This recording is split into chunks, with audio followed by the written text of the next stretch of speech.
Con su nueva película One Battle After Another, Paul Thomas Anderson se ha consolidado como el mejor director del siglo XXI. Para muchos, el nuevo Kubrick.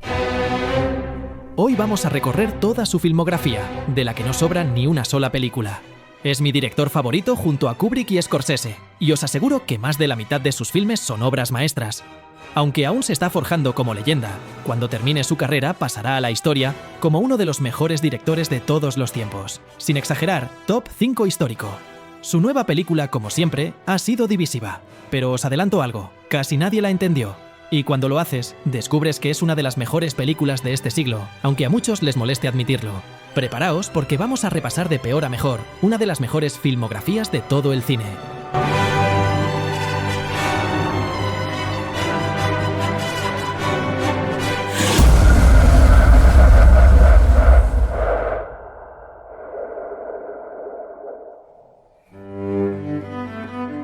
Hard Eight es el debut de Paul Thomas Anderson, y aunque sea su película más pequeña y menos ambiciosa, ya desde aquí se siente que estamos frente a un director distinto. La historia es sencilla. Sidney, un hombre mayor y enigmático, recoge a un joven perdido y lo introduce en el mundo del juego, los casinos y las apuestas. Lo que podría parecer un relato mínimo sobre un maestro y su aprendiz se convierte en algo mucho más oscuro, una relación marcada por secretos, favores y silencios que pesan más que las palabras. La fuerza de la película está en la atmósfera, un cine contenido, sobrio, sin alardes, pero donde cada gesto revela un mundo entero. Philip Baker Hall sostiene la película con una actuación inmensa, llena de humanidad y amenaza al mismo tiempo, y alrededor suyo se construye esa mezcla de ternura y tensión que luego definiría el cine de Paul Thomas Anderson. No es una obra maestra y está lejos de la grandeza que alcanzaría más adelante, pero en su aparente modestia ya aparecen todos los elementos que lo convertirán en leyenda. Personajes quebrados, violencia latente, ironía y una mirada que nunca juzga. Hard Eight es el primer paso de uno de los viajes más apasionantes de la historia del cine.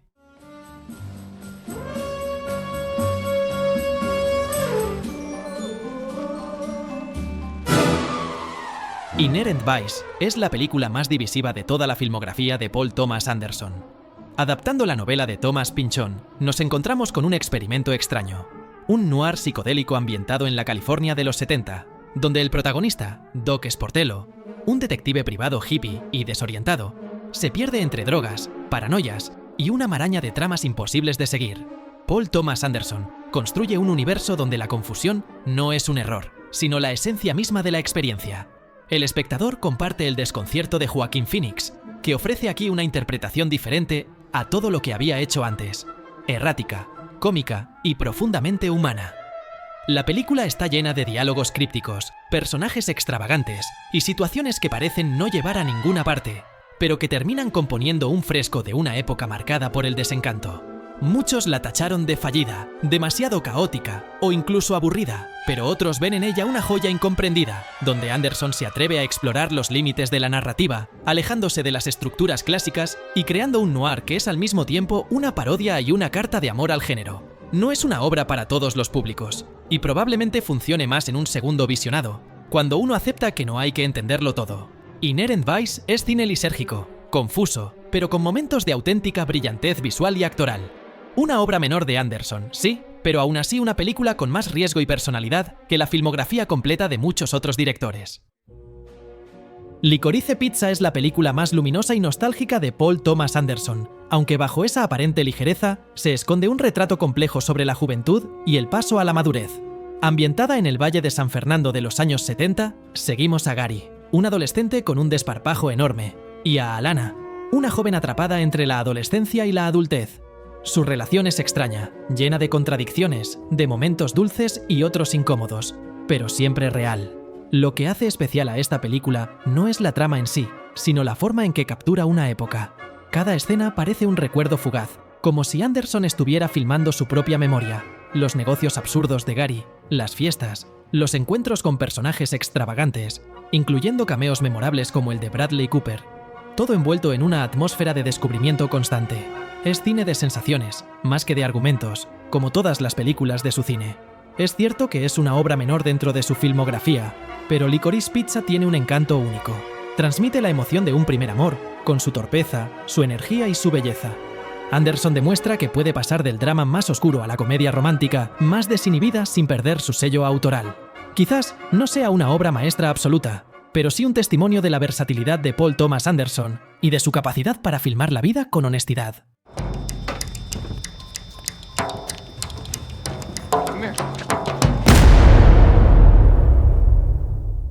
Punch Drunk Love es la película más extraña y desconcertante de toda la obra de Paul Thomas Anderson.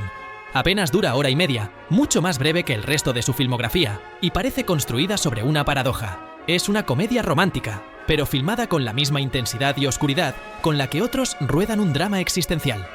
El protagonista es Barry Egan, interpretado por Adam Sandler en lo que muchos consideran el mejor papel de su carrera. Barry es un hombre solitario, reprimido, lleno de ansiedad, que encuentra en Lena un amor inesperado. Lo brillante está en cómo Paul Thomas Anderson retrata la fragilidad de este personaje. Cada explosión de ira, cada gesto torpe, cada silencio incómodo, nos habla de un ser humano al borde de quebrarse. La película juega con lo absurdo, la famosa trama de los puddings y las millas de avión, los chantajes telefónicos, los tonos saturados de la fotografía.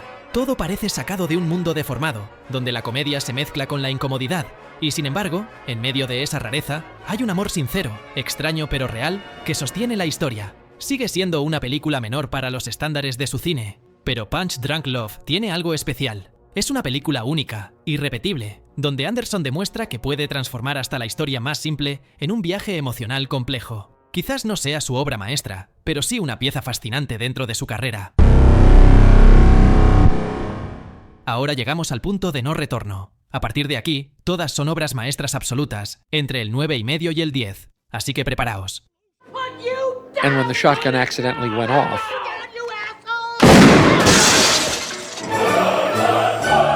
Magnolia es una de las obras más descomunales de Paul Thomas Anderson, un mosaico humano donde el destino entrelaza las vidas de personajes quebrados por el dolor, la culpa y la búsqueda de redención.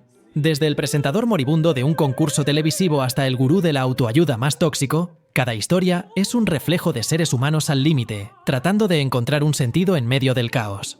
La grandeza de la película no está solo en manejar tantas tramas a la vez, sino en la intensidad con la que Anderson las filma. La cámara es pura energía, la música de Amy Mann se convierte en un grito colectivo, y los actores ofrecen interpretaciones memorables.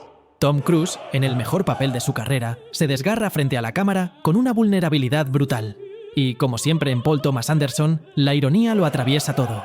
Magnolia regala momentos de catarsis que parecen conducir a la redención, pero en el fondo dejan un pozo amargo, un vacío inevitable.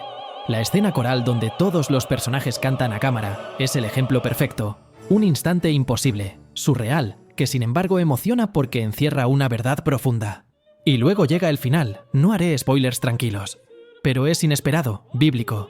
Un giro tan radical que solo un genio podía atreverse a filmarlo y que convierte la acumulación de dolor en una auténtica revelación.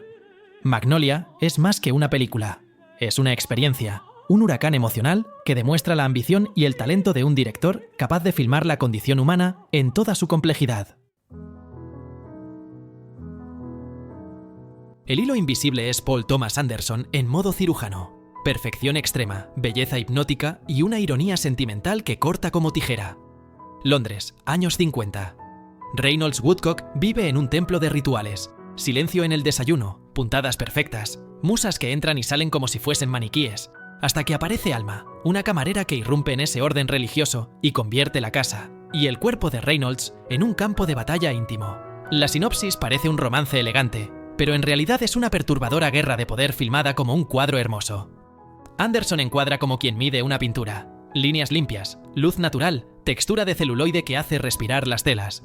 Y la música de Johnny Greenwood, valses envolventes, motivos circulares, es un hechizo. Romántica en la superficie, obsesiva por debajo.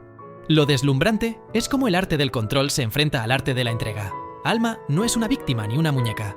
Aprende el tejido secreto de Reynolds y lo reescribe a su manera.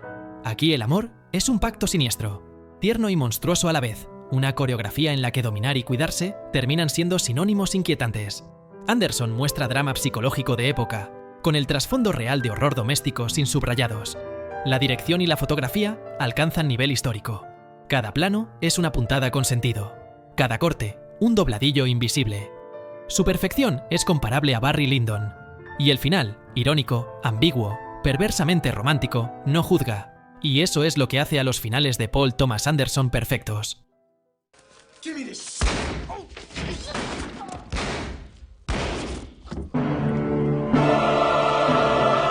Boogie Nights es la película que puso a Paul Thomas Anderson en el mapa mundial e hizo que le considerasen el nuevo Scorsese. Una obra coral, vibrante y excesiva, que retrata el ascenso y la caída de la industria del porno en los años 70 y 80, y lo hace con la fuerza de una epopeya. En el centro está Eddie Adams, un joven ingenuo que se convierte en la estrella porno Dirk Diggler.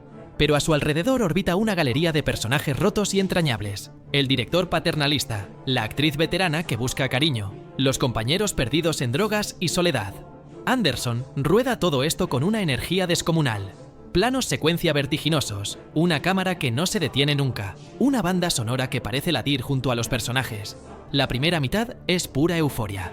Fiestas interminables, música disco, sensación de que el sueño americano puede cumplirse incluso en un plató porno.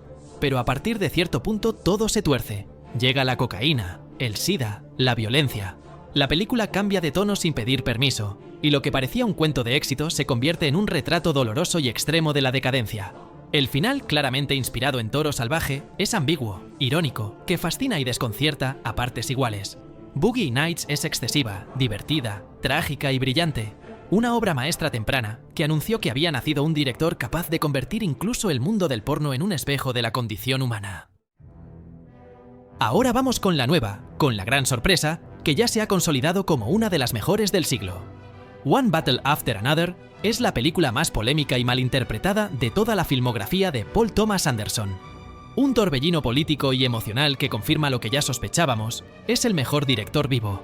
Ambientada en un Estados Unidos fracturado, la historia sigue a un grupo de personajes que encarnan el extremismo en todas sus formas, desde Sean Penn, un supremacista blanco perturbado y magnético, hasta la figura de una mujer negra radicalizada que abandona a su hija y a su pareja para entregarse a la violencia revolucionaria. A primera vista, la película puede parecer un panfleto sobre la lucha y la resistencia. De hecho, muchos espectadores se quedaron solo con la superficie, el título, las arengas, el espíritu de seguir dando batalla. Pero ahí está la genialidad de Anderson.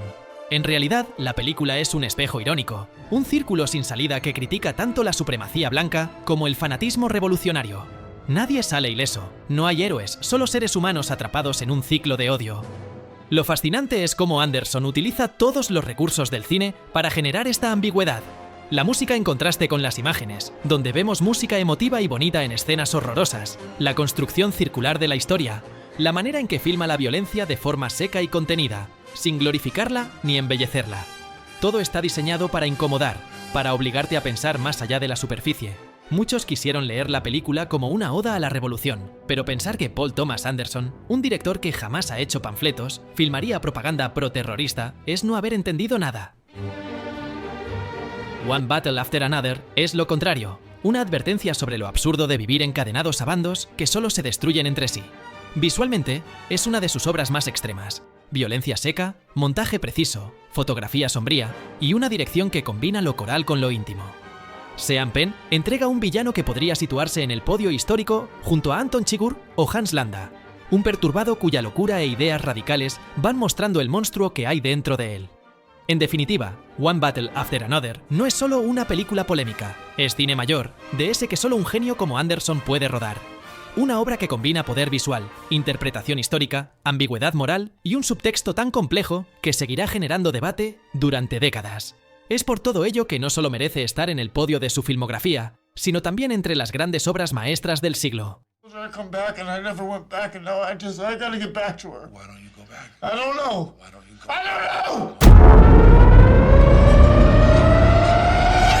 The Master es una de esas películas que dividen.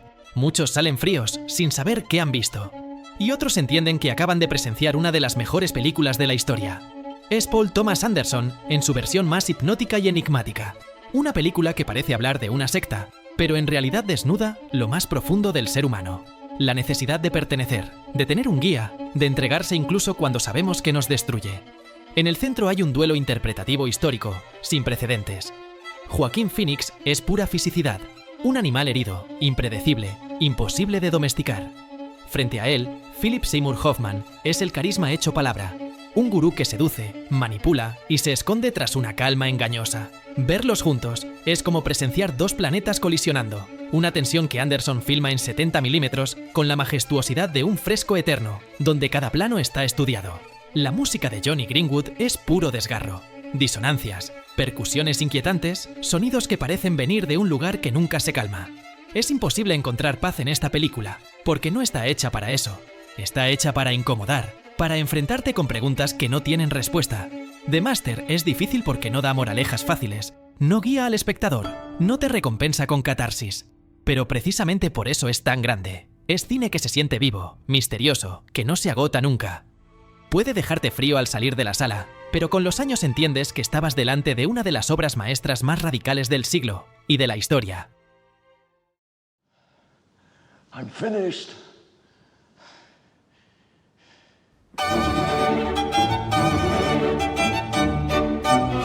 No hay duda, There Will Be Blood no es solo la mejor película de Paul Thomas Anderson, es una de las cumbres absolutas del cine. Un relato bíblico disfrazado de western petrolero, que explora la ambición, la soledad y la corrupción moral como pocas veces se ha visto en pantalla. Desde el inicio sin palabras, donde un hombre cava en la tierra con las manos, hasta el duelo final convertido en pesadilla operística, todo en esta película tiene la fuerza de un mito fundacional.